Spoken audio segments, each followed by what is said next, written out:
Bertemu Helena. Ternyata apa yang dikatakan sekretaris Han benar. Apa dia itu cenayang, bahkan bisa menebak kejadian dengan tepat seperti ini.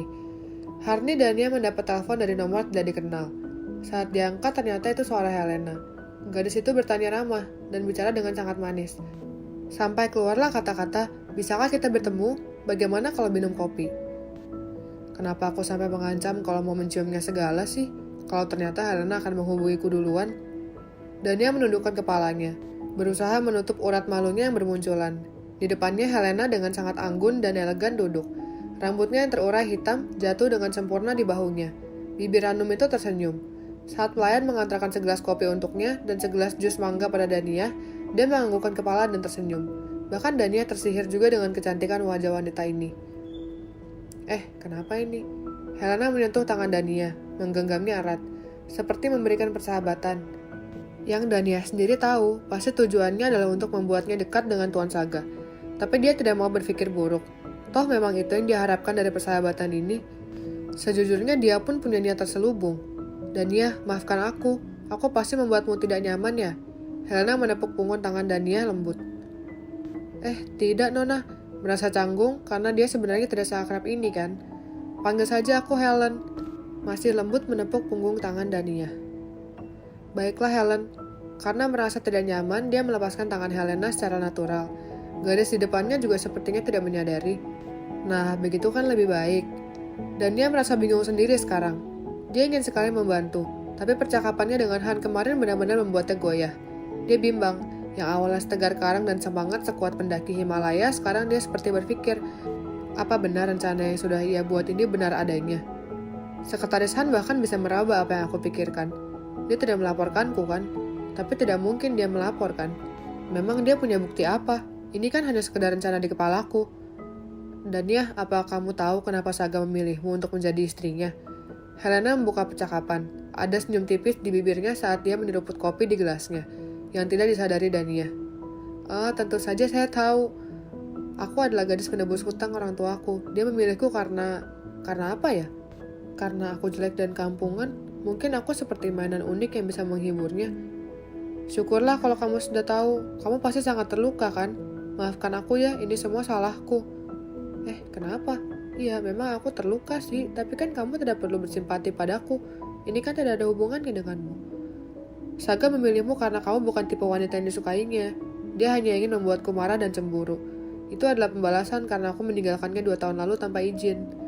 Dan dia mencengkram jemarinya di bawah meja. Dia menundukkan kepala menyedot jus mangga tanpa menyentuh gelasnya. Suara saat dia menyedot jus terdengar jelas. Jadi ini alasan kenapa aku yang terpilih. Karena aku jelek dan berambut bergelombang. Berbeda dengan wanita yang dia sukai. Aku berpenampilan kampungan, berbeda dengan Helen yang modis dan jelita. Jadi karena ini, kenapa dadaku berdenyut ya? Ayolah Dania, kamu kan tahu kalau Tuan Saga memang tidak mencintaimu. Perusahaan ayah hanyalah alasan. Karena alasan utamanya adalah aku. Karena aku bukan tipenya, karena aku bisa membuat kekasihnya yang lari cemburu. Bagaimana gadis jelek dan kampungan itu bisa menggantikanku? Begitu pasti yang dipikirkan Helena.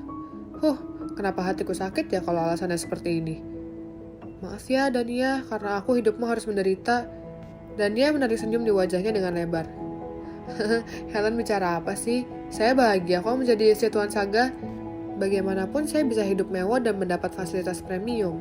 Tuan Saga bahkan memberikan saya mobil. Dan dia menunjuk area parkir dengan jarinya. Masih terdengar tawa dari bibirnya. Saya suka uang. Menyedihkan sekali aku.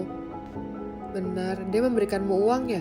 Tapi sampai kapanpun Saga tidak akan pernah memberikan hatinya kepadamu. Karena dia tidak mencintaimu. Kenapa mengucapkan kalimat ini? Bukankah ini jahat sekali? Walaupun aku tahu ini, tapi kenapa kamu membeberkan fakta-fakta ini supaya aku cukup tahu diri dan tidak berharap lebih? Seperti sebuah penegasan. Jangan bermimpi mendapatkan hal selain uang. Apa Helen masih mencintai Tuan Saga? Tentu saja, menjawab cepat. Lalu kenapa 2 tahun lalu Anda pergi? Bukankah Anda orang yang paling tahu bagaimana trauma Tuan Saga karena kehilangan seorang yang dia sangat cintai? Selain Anda membuat luka baru, tapi Anda juga membuka luka lama yang sedikit demi sedikit diobati kan? Maaf Helen, aku hanya ingin membalas kata-kata jahatmu. Karena ternyata kamu bukan gadis lembut bak malaikat seperti wajahmu. Rasanya puas juga pasti kalau membuatmu tak bisa berkata-kata.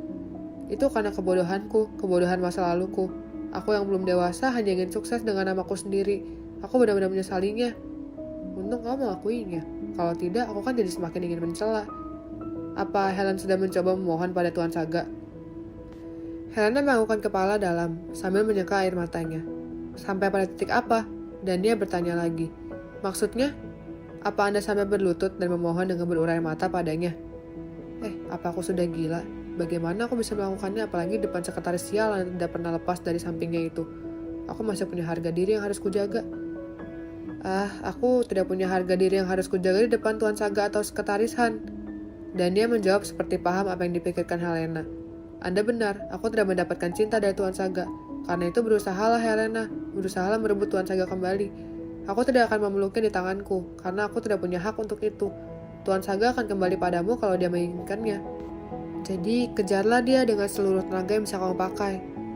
Dan dia menghela nafas dalam. Kalau dia sudah menerima Helen, perceraian kami pasti tidak bisa dihindari.